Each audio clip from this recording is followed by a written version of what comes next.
Hello, world, and welcome to the In My Footsteps podcast. I am Christopher Setterlin, coming to you from the vacation destination known as Cape Cod, Massachusetts, and this is episode 78. It's time once again for the monthly bonus episode, a little bit of a shorter episode, but it's one single topic that we do a deep dive into. This will surely be a fun one filled with great memories, something that we all can relate to, and that is work. What I'm going to do here is dive into the beginnings of my working career, the first few jobs, what it's like adjusting to having to take orders from strangers, and becoming part of the working community. There'll be some laughs, there'll be some head shaking, and there'll be some sympathy as we all can relate to what it's like to be the working class heroes that we all are. So let's dive on in to beginnings of my working career on episode 78 of the In My Footsteps podcast, the special monthly bonus episode. So I have plenty of times, I'm sure you have plenty of times as adults where we think about wishing we could go back to being kids again. And a lot of it boils down to responsibilities, adulting, as a lot of us call it. I know I've had plenty of times when I wish I could go back in time to when there was no responsibilities except just being a kid, maybe going to school, but that's about it. Back then, everything you do, everyone's proud of you. But as you get older, especially into your 30s and 40s, there's less people that are, I don't want to say not proud of you, but it's more or less the day gets to be a mundane grind where you feel like what you do is not appreciated. Not all the time. There's just times like that where you have a great day at work, you get a lot done, and it's almost like George Costanza. You want to leave on a high note, but that's not possible. You got to go back the next day and do it all over again. I've been employed for more than 3 decades. And now it's just a part of life. You have to have a job. Well, if you want to have anything in life, you have to have a job. You could always go live in the woods in a tent, but even then I think you need money for it.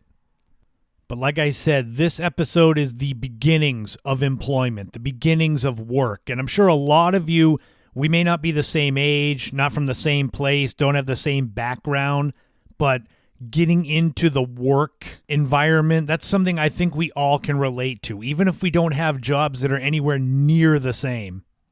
Even if you knew what you wanted to be from the beginning, it's a very, very rare few that start doing what they want to do right away and just continue on that path. Most people have a lot of different directions, lane changes, dead ends.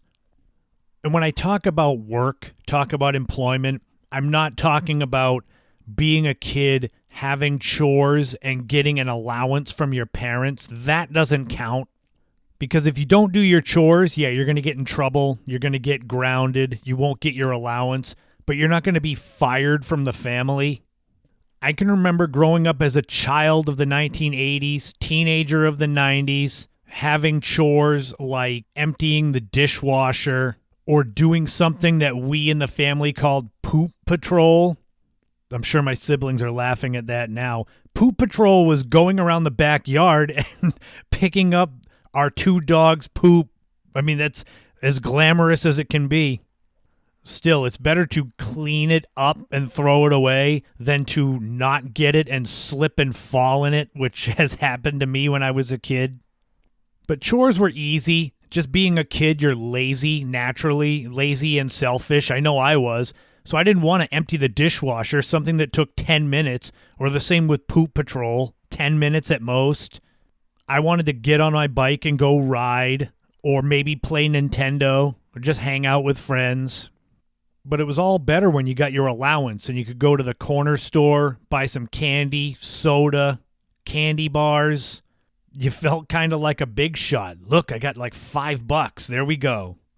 At some point, though, you transition over from doing chores around the house to having an actual real job, because there's only so much your parents can pay you for allowance. You don't get really big raises.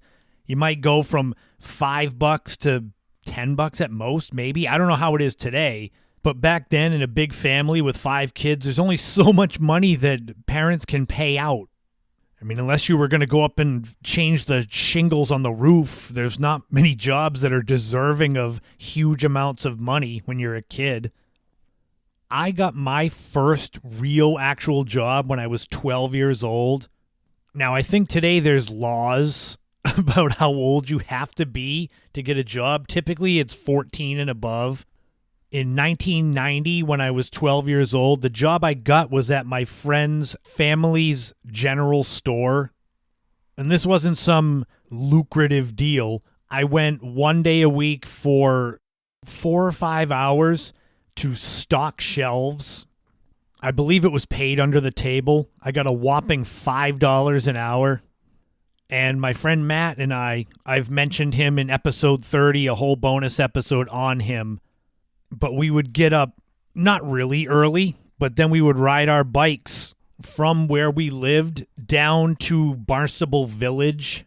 So it's like 5.5 miles. It would take us 25 minutes or something to get there. 12-year-old legs have a lot more endurance than when you're older. We didn't have uniforms. We didn't have punch-in clocks. It was just go there and start emptying boxes onto shelves. Obviously, we had to learn about rotation, bring the oldest stuff to the front, put the fresh in the back, all that glamorous fun stuff. Being that it was my friend's family store, there wasn't a lot of pressure on me, so it was a good way to get introduced to the working world. Obviously, I tried to do a good job so that his parents would be happy, and especially mine would be happy that I was working. But being honest, stocking shelves is not hard. You could do it in your sleep. When you're older, you could do it hungover. Not that I've done that, but I'm sure you could. And it was good because being 12 years old and stocking shelves, all the customers thought it was adorable. We were young boys helping out. Ooh, so responsible. You're in and you're doing work. The funny thing is, when I think back now on that first job that's over 30 years ago, the first thing that popped into my head is that I had to actually pay for my own lunch. That comes back to the selfishness of a child. Because there was a deli there where they had sandwiches and I think soups and salads. It was small, but still, I'm there working, stocking shelves, getting paid a whopping $5 an hour. So I thought that I would get my lunch for free because we would always get subs. I typically got a meatball sub, which was not good for working because it made you want to lay down and sleep. But that first day that I got a small meatball sub and I had it deducted out of my pay, because we got paid under the table cash. So instead of getting $20 or $25, depending on how many hours we worked, suddenly the cost of the sub was taken out. And I was like, oh, man. Even though it was only that one summer of 1990 that I worked at that general store, it gave me a little bit of a sense of pride, responsibility, and freedom with my own money. So even though I didn't go back there the next summer, I wanted to keep working. And that first job was easy, working for my friend's family. So I parlayed that the next summer into less of a full-time job. And I know I said that I only worked 1 day a week at the general store. But the following summer, when I worked for my stepfather's landscaping company, Lawns and Things, which he basically ran on his own, but I would be his assistant every now and then. He had this old blue pickup truck, like the powder blue kind of color, with wooden sides, and had the Lawns and Things logo painted on it. I don't know who painted it on there. Maybe my mother did. They'll have to tell me. But it was a one-man show. Lawnmower, like a hand push job, rakes, maybe some shovels, maybe a string trimmer. But again, just like the general store job, the responsibilities were low. I think because it's family and my stepfather knew I was 13 at the time, don't give me the string trimmer if I'm not ready for it. Give me a rake and tell me to rake up leaves. The irony was that my friend Matt, who had worked at his family's store the summer before, he would every now and then come out and work with me with my stepfather. It was like we swapped roles. Most of the time it was fun because I love being outside. The smell of the summer air, the sound of the birds, the smell of freshly cut grass. Oh, even to this day, I love it. So we'd go out to these jobs, to the clients that my stepfather had. We'd stop at convenience stores, probably a Dunkin' Donuts.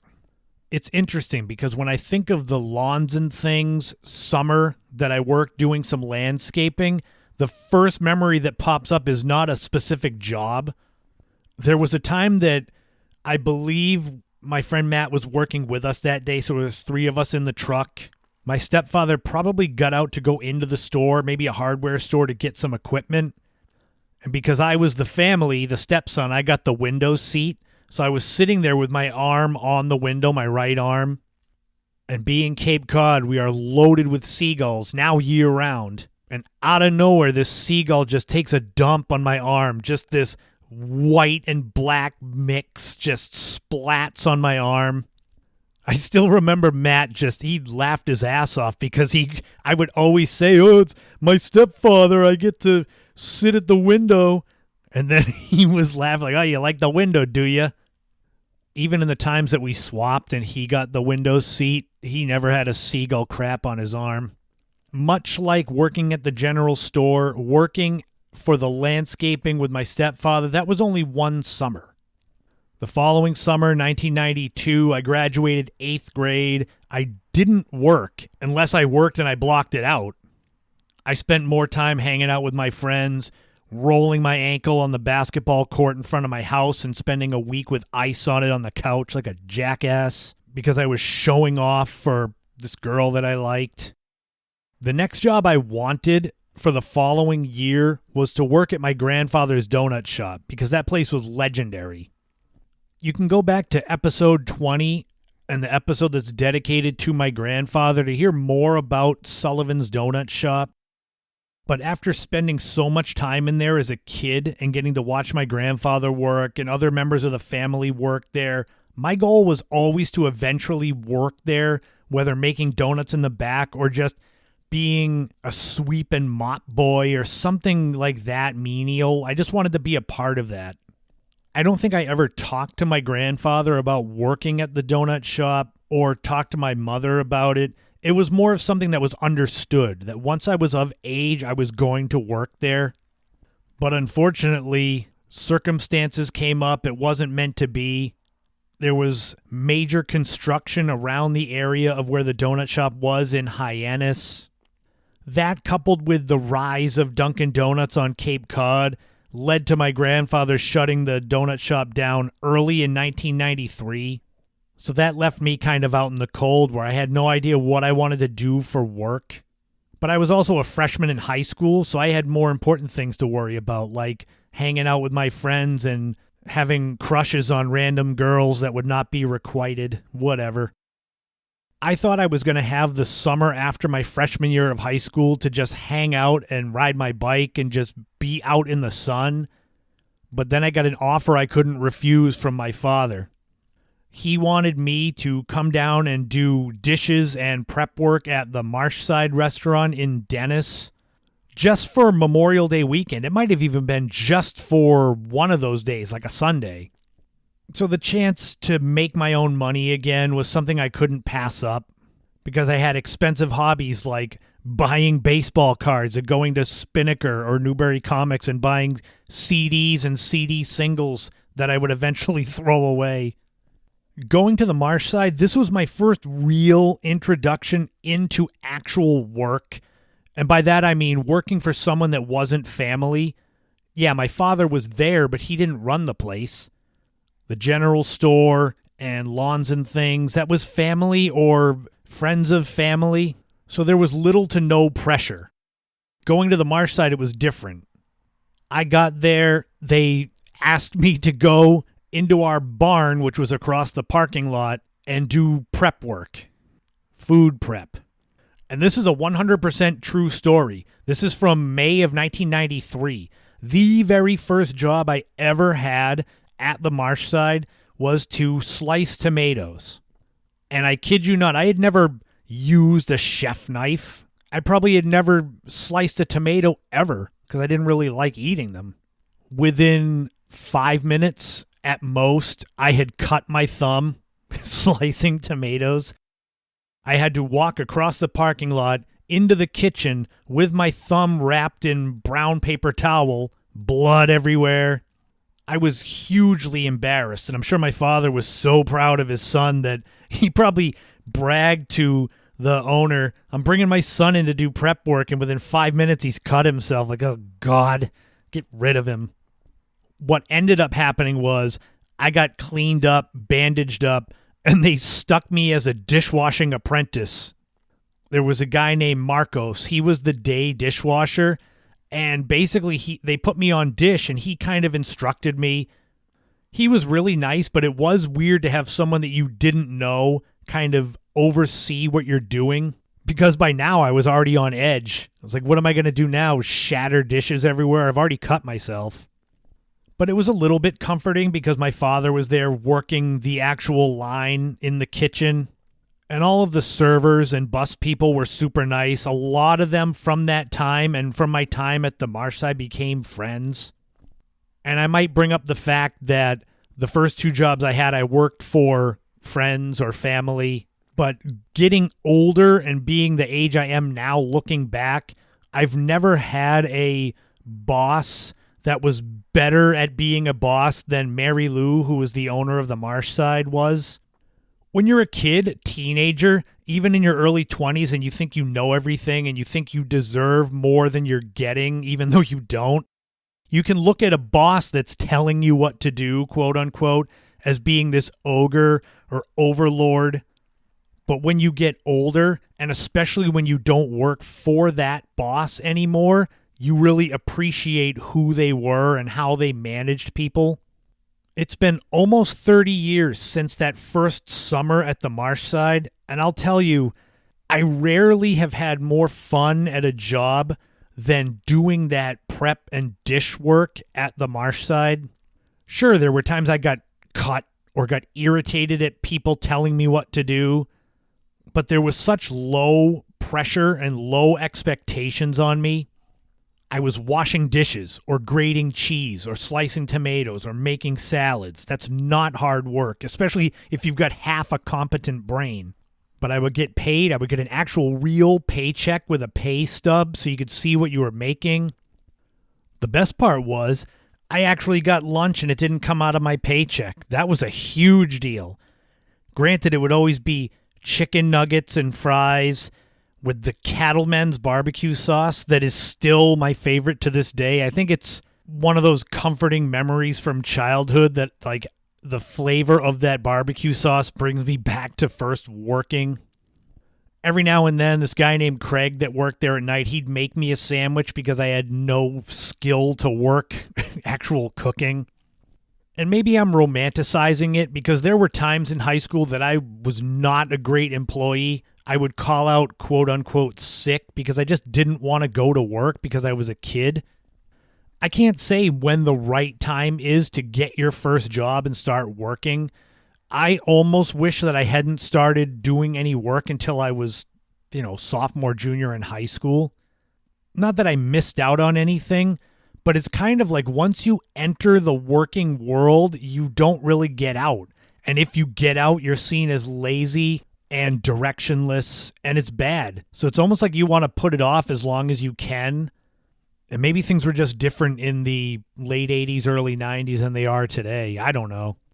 That first run at the Marshside, though, was probably my best job I ever had. And that's no knock on anywhere that I've worked since or where I work now. It was a combination of what I did was easy, food prep or dishwashing, and eventually cooking. The setting of the restaurant was very homey with a great staff, a great owner, great customers, regulars that you got to know. It was a lot looser with the things that we would say and do and sit at the counter and talk to people. And it was a unique setup overall. The original Marshside, not the soulless corporate thing that it is now. The original Marshside was just so unique in its setup. The restaurant had way more character, and our barn, that was just so weird but made sense.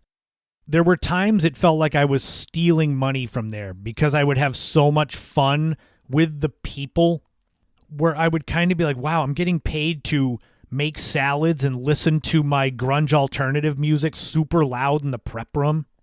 Obviously, if I was to go back and do that same exact job, I would want to get paid more. But when you're 15, 16, 17, that's not as big a deal because you don't have responsibilities. I didn't even get my first car till I was 18, and that thing was a piece of crap that I paid cash for. This has definitely been a lot of fun doing this episode of the podcast, reminiscing about starting working as I'm getting prepared to go to work today. Because I do love what I do as my day job, and I enjoy where I work and who I work with. But there's a reason that I have a YouTube video on my channel called the Marshside Chronicles.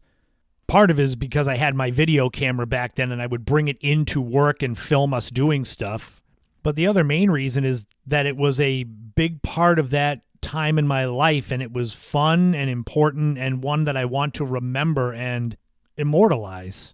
But those were my first 3 jobs, my introduction into the workplace in the early 1990s.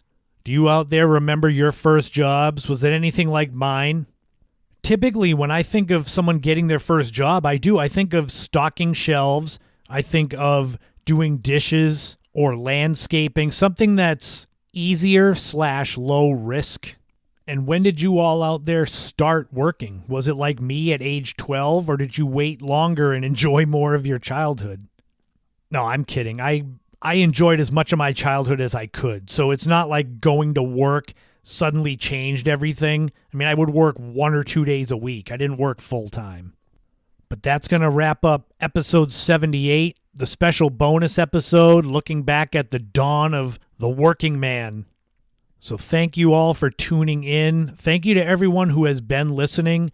Like I said, June and now into July have been my best months and had the best weeks for the podcast, which is a great feeling and a great sign as I continue to go on with more and more episodes. Find me all over social media, Instagram, Twitter, YouTube, my Facebook fan page for the podcast. Check out the In My Footsteps podcast blog at blogger.com. Visit my homepage, ChristopherSetterland.com. You can always shoot me an email, ChristopherSetterland@gmail.com. Visit Kiwis Customs at Etsy.com. The link is in the description of the podcast. And if you've been listening, like I said last week, there will be no new podcast next week because that is the final screening of the Lady of the Dunes documentary taking place at the Water's Edge Cinema in Provincetown, concurrent with the day that the body of the Lady of the Dunes was found. So I'm going to take that week off. I'm going to have a lot of media and press and preparing for the show. But I will return the week after. We'll be into August by then for episode 79. I'll talk all about that Lady of the Dunes documentary screening and kind of things that went on around and behind the scenes. We're going to take a special road trip to all of these different fictional New England towns that were made up for different books, television, and movies. And then we're going to celebrate summer. We're going to go way, way back in the day to what it was like when the ice cream man, the ice cream truck would come around. There's going to be a brand new top 5 that are going to be the top 5 summertime songs. And of course, there'll be a brand new This Week in History and Time Capsule, all coming up in 2 weeks' time on episode 79 of the In My Footsteps podcast. And as I always say, in this life, don't walk in anyone else's footsteps. Create your own path and enjoy every moment you can. Leave the biggest footprint you can because tomorrow's never promised, so enjoy today. Thank you all again for tuning in to this special bonus episode, episode 78. This has been the In My Footsteps podcast. I have been Christopher Setterland, and I will talk to you all again soon.